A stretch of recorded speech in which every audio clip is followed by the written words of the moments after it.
Alors, je vous invite à lire. Alors, vous savez, parfois en fait, j'alterne un petit peu. Parfois, je fais des textes ultra longs à lire ensemble, comme ça teste un petit peu notre capacité de concentration. Là, je vais faire un texte ultra court, ce qui fait que je vais jouer un peu sur votre frustration, hein, pour que vous alliez voir vous-même tout ce qu'il y a avant, en fait, parce que là, il s'agit de deux petits versets qui se trouvent à la conclusion de la lettre aux Colossiens, et qui se trouve au chapitre 4 de la lettre aux Colossiens. Et donc c'est une conclusion de toute une lettre qui est adressée par Paul à une assemblée qui se trouve donc à Colosse. Et le propre de cette épître, c'est, comme beaucoup d'épîtres, c'est de faire un petit peu un rappel de tout ce que Jésus a accompli au milieu d'eux et aussi de les encourager par rapport à ce qu'ils ont œuvré, à ce qu'ils ont fait grâce au Saint-Esprit dans cette communauté. Et aussi, c'est aussi un avertissement de rester persévérant, de rester attaché à la nouvelle nature que Jésus-Christ leur a donnée.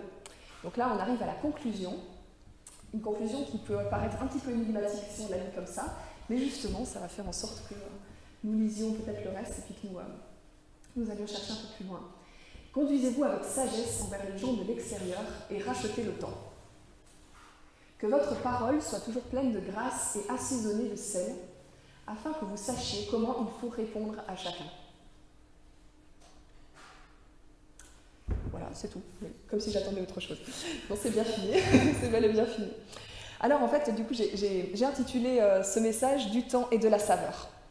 Du temps et de la saveur, parce que je sais qu'il y a beaucoup de personnes qui ont buté sur ces quelques versets. Racheter le temps, ça veut dire quoi, racheter le temps?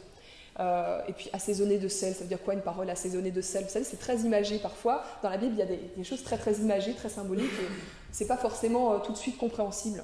Et je sais qu'il y a pas mal de gens qui ont buté sur la lecture de ces deux petits versets. Et en fait, je trouve que ça résume très très bien notre vie chrétienne, ce à quoi est appelée notre vie chrétienne, du temps et de la saveur. Alors, je vais commencer par le temps, et ensuite je vais en venir à la saveur. Le temps, en fait, vous savez, aujourd'hui, on a un rapport un petit peu complexe au temps. On a un rapport un peu complexe, pourquoi? Parce qu'on a toujours l'impression d'en manquer. Vous êtes d'accord? On a toujours l'impression qu'il n'y a pas assez de place dans notre agenda pour placer tout ce qu'on aimerait bien faire. Et alors, je me demande, parfois, je me dis, est-ce que c'est un mal proprement moderne? Est-ce que ça a toujours été un petit peu comme ça, etc., etc. Je me pose des questions. En réalité, je n'ai pas la capacité de juger les temps précédents. J'ai juste la capacité de voir un petit peu ce qui m'entoure, comment moi je m'en sors dans ma propre vie, comment s'en sortent mes amis, mes frères et sœurs, etc. Et je vois qu'on a tous un petit peu le même problème de gestion du temps. Et il y a aussi cette remarque que je me fais toute bête, c'est qu'il y a quand même, dans la mentalité commune, on sait globalement que il y a quand même pas mal de choses qui se bonifient avec le temps. Vous êtes d'accord avec ça, avec cette idée, par exemple, on sait qu'un vin, il a besoin de temps pour maturer. On sait que le temps, c'est aussi l'expérience. Quelqu'un qui mature, voilà, il a de l'expérience. Voilà, donc c'est quelqu'un sur qui on va pouvoir compter par rapport à certaines capacités, compétences acquises particulières. Voilà, il y a des œuvres d'art aussi, par exemple. Les œuvres d'art, on sait que quand l'artiste il est mort, depuis un paquet d'années, ça commence à valoir quelque chose. Bon, c'est peut-être pas le meilleur exemple, mais voilà. On voit globalement, on sait que les choses se bonifient avec le temps. Alors, on a ce rapport à la fois complexe et à la fois, dans le temps, on sait qu'il y a c'est synonyme de maturation, c'est synonyme d'accomplissement, d'aller vers l'accomplissement, etc., etc. Il y a même des proverbes assez courants dans la société qui disent que le temps guérit tout. Alors moi, parfois, je dis, bon, attention, c'est pas le temps qui guérit tout, c'est le Seigneur qui guérit tout. C'est pas l'oubli qui fait les choses, mais globalement, vous voyez que dans la société actuelle, cette idée que le temps fait de bonnes choses et peut maturer, c'est quand même bien ancré. Alors, je reviens sur le fait qu'on manque toujours de temps. C'est ce qu'on dit en tout cas. Si je considère par exemple, en tout cas moi, du point de vue de pasteur, je croise beaucoup de gens, même quand je parle avec des gens dans le métro et puis que finalement ils en sont amenés à savoir que je suis pasteur, on parle de choses spirituelles évidemment. Et finalement, si on considère le temps qu'on passe avec Dieu, dans la Bible, dans la lecture de la Bible, dans la prière, le temps qu'on passe à notre vie spirituelle, je suis absolument persuadée que vous, comme tous les autres, vous allez dire que vous manquez de temps, vous aimeriez en faire plus pour Dieu. Je suis quasiment sûre parce que c'est ce que moi aussi je me dis. Et quand je croise des gens dans le métro qui qui sont croyants, ils me disent « Ah ouais, ça fait tellement longtemps que je ne suis pas allée à l'église, ça fait tellement longtemps, oh, j'aimerais tellement prendre plus de temps pour ça. » Donc si je considère le temps qu'on passe avec Dieu et pour Dieu, j'entends souvent dire « j'ai pas le temps ». Et en réalité, j'ai interrogé cette question du temps. Est-ce que c'est exact qu'on n'a pas le temps? Est-ce que c'est une perception de notre part? Je me suis rendu compte pour moi-même que c'est souvent pas vraiment exact. En réalité, quand on dit qu'on n'a pas le temps, ça veut dire que nous estimons que d'autres choses sont plus urgentes. En réalité, je n'ai pas dit plus importantes. Parce que quand on vous pose la question, si je vous pose la question, c'est quoi ce qui est important pour vous? Vous allez me répondre des choses, genre des valeurs, vous allez répondre peut-être Dieu, vous allez me répondre manifester ma foi en Jésus, vivre ma foi, me rapprocher de Dieu, mes enfants, ma famille, leur communiquer la foi, etc. Vous allez me dire des choses qui, dans l'absolu, sont très importantes. Enfin, je pense. Vous allez peut-être me dire autre chose. Je ne sais pas si quelqu'un va me dire le foot le dimanche, mais je ne pense pas. Mais voilà, qu'est-ce qui est important pour vous? Si je vous pose la question, vous allez certainement vous axer là-dessus. Quoique je sais que le foot c'est important pour certains. Ouais, mais ça c'est une passion. Mais je suis sûre que ce n'est pas le plus important pour votre vie. Et si on me pose moi la question, ce qui est le plus important pour moi, ce qui me surprend, c'est que je me rends compte que dans mon agenda, les choses les plus importantes ne sont pas forcément celles qui ont le plus d'investissement quotidien. Je ne sais pas si vous vous reconnaissez là-dedans. Mais si vous faites un micro-trottoir, vous posez la question aux gens, même en dehors de toute considération spirituelle, c'est quoi le plus important? C'est l'amour. Le plus important, c'est de suivre ses rêves. Et ces mêmes personnes, vous vous rendez compte qu'elles sont juste en train de subir un boulot qu'elles n'aiment pas, elles n'ont pas du tout suivi leurs rêves, mais c'est le plus important pour eux de suivre leurs rêves. Mais ils ne l'ont pas fait en fait, ils ne le font pas dans le quotidien. Et je suis sûre qu'il y a un décalage entre les choses que nous estimons importantes, les valeurs ou les choses spirituelles, et l'investissement quotidien que nous donnons à ces choses-là en fait. En réalité, qu'est-ce que ça dit? Ça dit qu'en fait, il y a des choses qu'on considère comme urgentes. Et en fait, on est dans une sorte de traitement de l'urgence dans notre vie. Et je pense que ça, c'est une des plus grandes malédictions du temps moderne. Et je ne sais pas si ça existait déjà avant, je pense que oui. Mais en fait, quand on dit qu'on n'a pas le temps, ça veut dire qu'on passe beaucoup de temps à traiter des choses que nous estimons urgentes, mais qui en réalité ne sont peut-être pas si importantes. En fait, je vais vous donner un petit exemple. C'est urgent le soir, quand mes enfants sont rentrés à la maison, qu'on a déjà mangé, qu'on a déjà fait tout le reste, le bain, etc. C'est urgent qu'ils fassent leurs devoirs. C'est vraiment urgent, parce que sinon la maîtresse, elle va râler. Et donc, on va passer cette urgence, et puis vu qu'il y a ce poids de l'urgence, on va commencer à stresser, on va commencer à se dire bon, il faut absolument que ce soit fait, on va commencer à crier un peu sur l'enfant qui ne réagit pas, etc. etc. Mais qu'est-ce qui est réellement important dans cette soirée? Ce qui est important, c'est que nous passions un moment dans la soirée pour discuter avec nos enfants, pour savoir comment ça s'est passé, l'école, pour savoir quels sont ses problèmes du moment, pour savoir vers quoi il veut aller, quelles sont ses frustrations, quels sont ses rêves, quelles sont ses envies, quelles sont les choses qu'il a aimées, etc. et qu'il veut développer. Ça, c'est important. Et en fait, moi, je sais qu'en tant que mère, je me laisse régulièrement dépasser par l'urgent, et je consacre beaucoup de temps à l'urgent que je devrais prendre, en fait, pour les choses importantes. Et en fait, vous savez, le paradoxe, c'est que l'urgent, en fait, c'est l'immédiat. Là, tout à l'heure, en fait, quand je suis venue en voiture jusqu'ici, j'étais sur la petite route limitée à 80, la voie unique, et j'arrive devant une petite voiture électrique qui ne dépasse pas les 70. Bon, moi j'étais relativement bien câblée, mais ce n'était pas le cas du gars derrière, qui arrive à tout berzingue, qui commence à faire des appels de fort, à s'exciter, à faire comme s'il pouvait faire quelque chose. Et en fait, moi je suis là et je commence à essayer de considérer toutes les impossibilités qu'il y a devant moi. Il y a une voiture qui avance au rythme où elle avance, il y a 2 lignes blanches de chaque côté. Dans 300 mètres, il y aura une double voie où tu pourras doubler. Et je commence à considérer ça et je me dis, bon là je suis bien câblée, donc là je me dis, je prends mon mal en patience. Mais vous savez à quel point c'est désagréable d'avoir quelqu'un qui vous presse là juste derrière. Et moi je me rappelle toutes les fois où j'étais comme ça, dans une situation où quelqu'un me stressait derrière, et où j'étais dans des situations d'impossibilité, et où finalement j'ai commencé à considérer, à me poser les mauvaises questions. Peut-être que je pourrais accélérer un petit peu, aller un petit peu au-delà de la vitesse limitée pour lui permettre d'arriver plus vite à la section où il peut me doubler. Peut-être que je vais me permettre de doubler sur la ligne blanche, etc., etc. Et je commence à me poser les mauvaises questions. Et en fait, c'est exactement pareil dans notre vie de tous les jours. On a certaines choses qui suivent leur route, en fait. Qui suivent leur route, parfois pas au rythme où on l'attend. Mais en fait, on ne peut pas aller plus vite. Et tout d'un coup, il y a un truc qui débarque et qui vient se coller derrière vous à 2 mètres, là, et qui vient vous mettre la pression. Et tout d'un coup, vous commencez à vous poser les mauvaises questions. Qu'est-ce que je vais faire? Est-ce que je vais dépasser la ligne blanche? Est-ce que je vais faire une bêtise? C'est le cas, par exemple, au boulot, par exemple, quand vous devez absolument avoir une grosse affaire et puis que vous êtes obligé de mentir pour avoir un gros client, etc. Je ne sais pas. Bref, il y a plein d'exemples. Mais c'est toutes ces situations où finalement vous êtes pressuré et vous allez dépasser les lignes de vos valeurs, de vos principes les plus fondamentaux, parce qu'il y a une pression, il y a une urgence. Et en fait, tout le côté important, en fait, toutes les choses importantes vont être mises carrément en sous-main pour des choses urgentes qui en réalité vont peut-être même nous faire du mal, vont peut-être même nous peser sur la conscience. Et moi, je sais très très bien quand je prends mon cours de guitare, parce que j'ai un cours de guitare, oui, le mercredi après-midi, et je sais très bien quand j'ai mon cours de guitare et que je dis au prof, j'ai pas eu le temps. En réalité, c'est pas que j'ai pas eu le temps, parce que j'ai eu du temps, et puis les fois où j'ai eu le temps, j'ai fait d'autres choses, en fait. Et je sais très très bien qu'au moment où je suis devant le cours, je me dis, mais c'est quand même vraiment vraiment bête, parce que c'était vraiment important pour moi, ce cours de guitare. C'était vraiment important que je continue à progresser dans ma compréhension de l'harmonie, etc. Et je me dis, voilà, là, j'ai cédé à des choses urgentes, j'ai cédé à d'autres choses, plutôt qu'à quelque chose qui était important pour moi. Alors qu'est-ce que c'est pour la vie spirituelle? C'est encore plus important.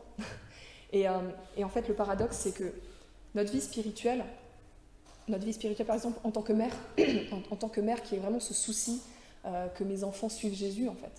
En tant que mère, je vois à quel point je me suis laissée dépasser des tas de fois.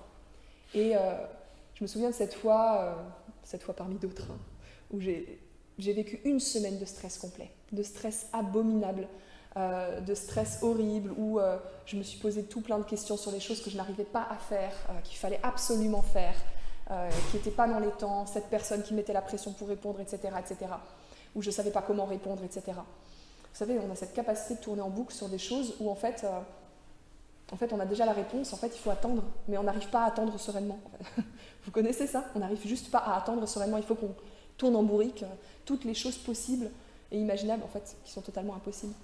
Et j'ai vécu une semaine de stress, et à un moment, je me rends compte, le soir, que mes enfants, ils sont là dans la chambre, qu'ils ont vécu mon stress, qu'ils ont absorbé mon stress, qu'eux aussi, ils sont allés dans tous les sens. Et tout d'un coup, je me pose et je commence à prier, et je commence à pleurer devant le Seigneur, devant eux, hein, ils sont là, ils ont le droit de voir leur mère pleurer. Et de demander pardon et de confesser qu'en fait, la chose la plus importante pour moi, c'est qu'ils suivent Jésus-Christ et qu'ils aient la vie éternelle. C'est pas qu'ils fassent leurs devoirs, c'est pas qu'ils fassent leur musique, c'est pas qu'ils soient polis avec les gens de l'école biblique, même si c'est important. Mais vous voyez tout ce genre de préoccupations qui peuvent se mettre, et tout d'un coup, je confesse ça devant mes enfants. Je peux vous dire que la journée d'après a été une pure merveille. Pour moi, pour eux. Parce que les enfants ont pu avoir même une lecture de ce qui s'était passé, en fait. Ils ont compris qu'ils avaient vécu une semaine intense, mais de la mauvaise des manières, et que la chose la plus importante pour leur mère, c'était Jésus, en fait. Et en fait, je vous assure, ça m'arrive souvent, hein, de me rendre compte que je suis en train de céder au stress et puis de me repositionner. Je pense que ça doit vous arriver aussi, régulièrement. Mais je suis absolument persuadée qu'en prenant conscience de ça, on est quand même plus proche de la vérité qu'en n'en prenant pas conscience et en continuant dans le rush.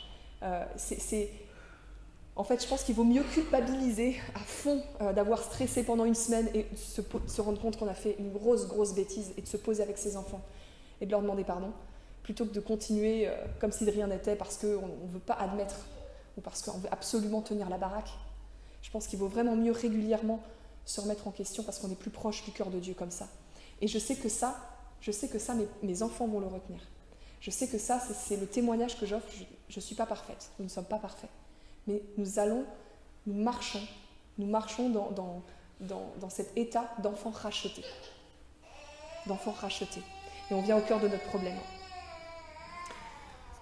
En fait, vous savez, c'est un cercle vicieux. Plus je suis fatiguée, plus je passe en mode exécution de tâches. Et je me rends compte qu'il y a un moment, il va falloir que je pose la décision de revenir aux choses importantes, aux choses nécessaires, aux choses que Dieu me dicte dans ma vie. Et en fait, moi je me rends compte que racheter le temps, ça veut dire, en réalité, ça veut dire qu'on a tellement gâché de temps en fait dans notre vie. On a tellement gâché de temps aux mauvaises choses. Ça ne sert à rien de se voiler la face. On a perdu du temps, on a perdu énormément de temps dans notre vie. Et quand Paul dit ça, en fait, il le dit en conclusion de toute une lettre où il a rappelé à cette communauté tout ce qu'ils ont vécu, toute cette grâce dont ils ont bénéficié. Avant, vous étiez comme ça. Avant, vous étiez esclaves. Avant, vous étiez morts à Dieu. Ça, c'est dans les Éphésiens aussi. Vous étiez morts. Et maintenant, vous avez été rachetés par Dieu. Vous êtes des nouvelles créatures. Dans cet épître, en fait, Paul, il qualifie les personnes auxquelles il parle de saints et de ressuscités. De saints et de ressuscités. Ça vous dit quand même à quel point il les considère comme des belles œuvres du Seigneur. Il dit, vous êtes des saints et vous êtes des ressuscités. Et en fait, il leur dit aussi, faites attention, parce que tout le temps que vous avez perdu avant, parfois, vous pouvez recommencer à gérer vos vies de la manière dont vous la gériez avant. Parfois, votre chair, elle peut vous signifier que, en fait, il y a quand même certaines choses qui sont plus urgentes que la vie avec Dieu. Votre chair, elle peut vous tirailler dans un sens qui n'est pas celui qui est la vie d'une créature rachetée, d'une créature nouvelle. Et racheter le temps, en fait, Paul il l'utilise aussi dans l'épître aux Éphésiens, au chapitre 5 et au verset 16. Il utilise cette expression de la même manière, juste après avoir dit à cette communauté aussi à quel point ils avaient été vraiment façonnés par le Seigneur et que ce serait trop bête de revenir en arrière. Ce serait trop bête de céder à tous ces appels de la chair qui vous appellent à vivre comme avant. Quand Paul dit racheter le temps, ça veut dire en fait, maintenant, considérez différemment le temps. Considérez le temps non pas comme une succession de pressions qui viennent de tous bords. Ça peut être la pression des désirs aussi, ça peut être la pression de tout un tas de choses. Ça peut être la pression vraiment de l'intérieur, de notre chair telle qu'elle a été entachée depuis la chute. Mais cessez de vous laisser pressurer par ça. Cessez de perdre du temps à ça. Je discute parfois avec des personnes qui sont addictes à la pornographie, par exemple. Mais le nombre de temps qu'on perd, ce qui revient souvent, c'est le fait de se sentir pas bien, sale, etc. Mais ce qui revient, mais en fait, je perds du temps avec ça. C'est pas seulement que ça me salisse, en plus, je perds du temps avec ça. Je suis tellement attachée à ça que dans les moments où en fait je m'ennuie, au lieu de faire quelque chose de bon pour le Seigneur, d'avoir un temps sain, eh ben, je le gâche. Je le gâche à autre chose, je le gâche à une pression qui vient de je ne sais où. Et en fait, il y a plein d'exemples comme ça. En fait, Paul nous dit rachetez le temps. Regardez le temps comme quelque chose de différent. Regardez le temps comme quelque chose maintenant qui va être sous le signe de l'important, de Dieu. Ce que Dieu définit comme étant important dans votre vie. Que votre temps ne soit plus soumis à ce que le monde décide qui est urgent, à ce que votre job décide de ce qui est urgent, à ce que vos amis décident de ce qui est urgent en termes de relations, à ce que la mode décide qui est urgent d'acheter, je ne sais pas. Cessez de vous laisser pressurer parce que le monde décide qui est urgent. Mais laissez-vous impacter parce que Dieu décide qui est important dans votre vie. Racheter le temps, ça veut dire ça. Vous êtes de nouvelles créatures, vous ne pouvez plus agir comme avant. Nous sommes des saints et des ressuscités. Alors, ça c'est la première des choses. Racheter le temps, ça veut dire finalement avoir cette lecture qui nous permet de différencier.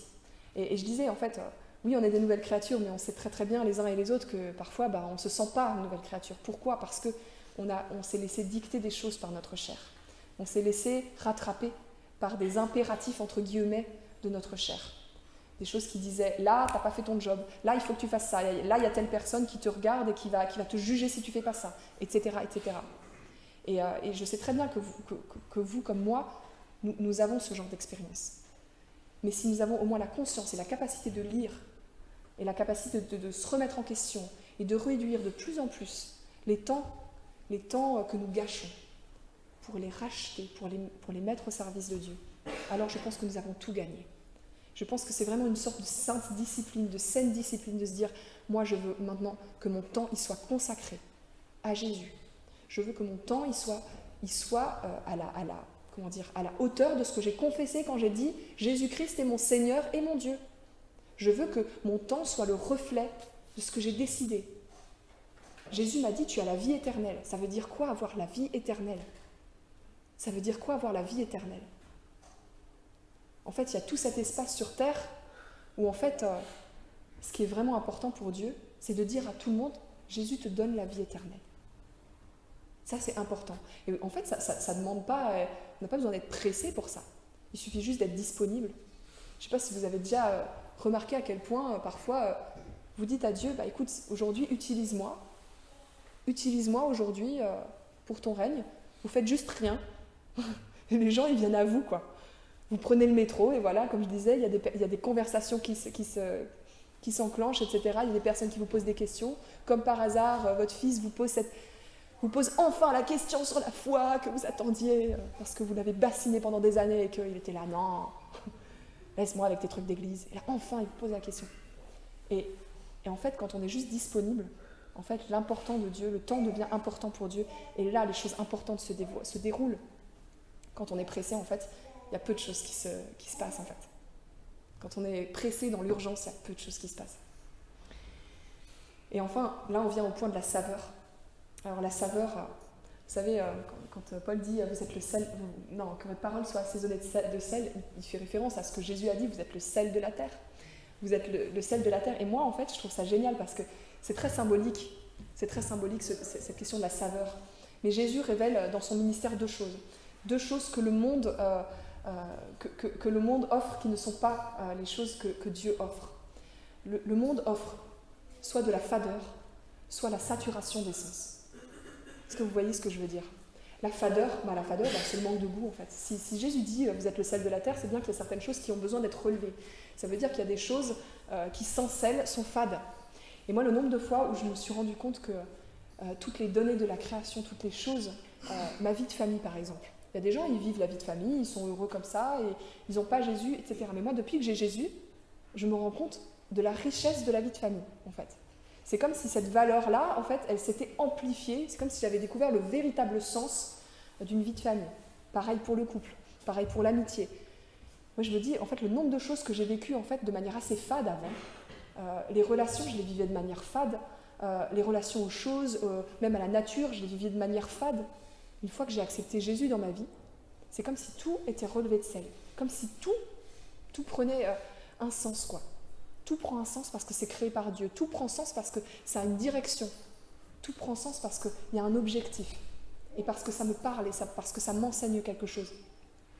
Et en fait, moi, je suis parfois étonnée quand je vois des personnes qui vivent dans la fadeur. Je pense que vous devez certainement avoir des exemples. Des personnes où vous vous demandez, mais comment ils font pour vivre cette vie-là aussi fade? Métro, boulot, dodo, rien pour relever leur existence. Rien pour donner un sens à leur vie. Rien pour donner une direction. Je sais parce que je discute avec beaucoup d'entre vous, c'est quelque chose qui, parfois ça nous choque, des gens qui vivent avec fadeur leur existence. Et puis, en fait, il y a aussi l'autre versant. L'autre versant, c'est ce monde qui parfois veut saturer nos sens. Vous savez, on dit souvent, ouais, viens mettre du piment dans ta vie. Vous savez, en ce moment, on a beaucoup de choses, de communication publicitaire qui nous disent, mets du piment dans ta vie. Hein, mets du piment dans ta vie, sinon c'est fade, justement. Hein.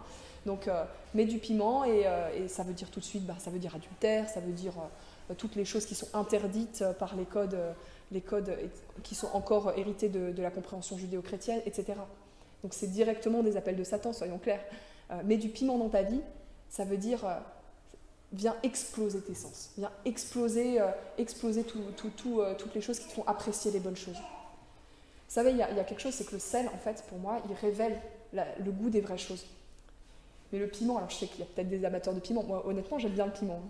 Mais je sais que le piment, quand vous voulez commencer à devenir un connaisseur de piment, il faut honnêtement que vous assumiez le fait de ne plus pouvoir goûter certains autres arômes, le fait de ne plus pouvoir apprécier certains arômes plus fades. Moi, je sais que quand j'ai mangé beaucoup de piment, il y a un moment, il faut que je me rééduque pour vraiment sentir le goût des aliments, le goût et réapprécier un aliment sans piment. Et en fait, le monde a tellement offert de piment aujourd'hui, a tellement offert de piment qu'on a tellement de personnes qui sont juste saturées, ils ne sont plus capables d'apprécier les bonnes choses. Ils ne sont plus capables de comprendre ce qui vient de Dieu. Et ça, c'est vraiment quelque chose qui est un appel du Seigneur. Il nous demande de mettre du sel dans la vie et pas du piment. Il nous demande de mettre du sel pour relever le goût des vraies choses. Et il nous demande de rééduquer nos vies, à tout simplement à goûter ce qui vient de lui, ce qui vient de sa main. En fait, c'est la reconnaissance. Alors, le paradoxe, c'est qu'on connaît aussi des personnes qui ont goûté du piment dans leur vie et qui tout d'un coup se rendent compte que finalement c'était quand même vachement fade. Qu'en fait c'était quand même vachement fade et que finalement il n'y a rien de meilleur que ce que Dieu offre, que ce que Dieu a donné à la base. Moi je connais des personnes qui sont passées par tous les vices les plus horribles, etc. Mais qui à un moment se sont rendus compte qu'ils ne pouvaient plus aller au-delà, qu'ils n'avaient plus rien à découvrir et qu'en fait ils avaient loupé l'essentiel, qu'en fait ils avaient loupé la seule chose importante pour leur vie. La relation à leur Créateur, la relation à leur Sauveur, la relation à celui qui donne sens à tout ça en fait. C'est lui qui nous a créés quand même. Et nous on circule dans un monde comme si c'était juste un jeu vidéo quoi. On circule dans ce monde comme si la succession des choses était que des goûts à explorer, que des choses à... Vite, il faut qu'on explore tout parce que sinon, après c'est la mort quoi. Alors que la terre a été créée par Dieu, chaque connexion, chaque relation, chaque petite fleur a un enseignement pour nous. Alors oui, du temps et de la saveur, c'est le message pour nous aujourd'hui, c'est le message pour nous qui sommes chrétiens. En fait, nous devons vraiment faire attention parce que nous qui vivons dans un monde dans lequel on nous propose soit la fadeur, soit le piment, on a tendance à oublier que Dieu nous a placés là comme des gens qui doivent donner une parole assaisonnée de sel, qui doit révéler le sens vrai des choses, qui doit révéler le pourquoi des choses, pourquoi nous sommes créés, pourquoi tu es là aujourd'hui, toi mon frère en humanité, pourquoi tu es là en train de perdre ton temps ou alors de le cramer ton temps, pourquoi tu es là, Dieu a un plan pour toi. Et nous sommes là pour ça, nous sommes à la fois là pour prendre conscience de tout ce temps que Dieu a mis dans nos mains pour faire les choses importantes. Et nous sommes là pour relever le goût de la vie de toutes ces personnes qui n'ont plus de goût, soit qui n'ont jamais vraiment goûté, soit qui ont explosé leur sens. Nous sommes là pour ça. Nous sommes une communauté de personnes qui doivent vivre le temps de Dieu, vivre l'important de Dieu, non plus l'urgence du monde, qui doivent vivre le goût que nous donne Dieu. Amen. Je vous invite à la prière. Seigneur Jésus, on veut te remercier parce que tu nous as placés dans un monde qui a toutes ses capacités à nous fasciner de temps en temps, qui parfois nous dégoûte, un monde duquel on aurait une facilité, une capacité à se désolidariser aussi de temps en temps. Et Seigneur, c'est un peu difficile. C'est un peu difficile parfois en tant que chrétien de se dire mais c'est quoi, quel rapport je dois avoir avec ce monde ? Quel rapport je dois avoir avec des idéologies différentes, des personnes qui ne te connaissent pas, etc., etc. Est-ce que je dois avoir un rapport très impliqué, trop éloigné ? Où est ma place ? Et Seigneur Jésus, tu nous réponds par ces deux symboles aujourd'hui, le temps et la saveur. Et Seigneur, aujourd'hui, nous voulons proclamer que notre vie chrétienne, elle est du temps consacré pour toi. Elle est du temps que nous mettons à disposition, que nous choisissons de te donner, dans lequel nous choisissons de nous rendre disponibles. Du temps dans lequel nous proclamons que c'est ce que toi tu définis comme important qui va devenir la chose importante pour nous. Oui Seigneur, nous proclamons que nous sommes aussi cette saveur dans le monde. Et nous proclamons que là où tu mets le sel, en fait, eh ben, tu révèles le goût des vraies choses. Nous te demandons, dans les prochains temps, dans la prochaine semaine, nous te demandons vraiment que tu nous donnes la capacité de discerner, la capacité de revenir à toi, de prier et d'analyser les choses selon ton esprit. Merci de nous avoir restaurés comme des nouvelles créatures. Au nom de Jésus, Amen.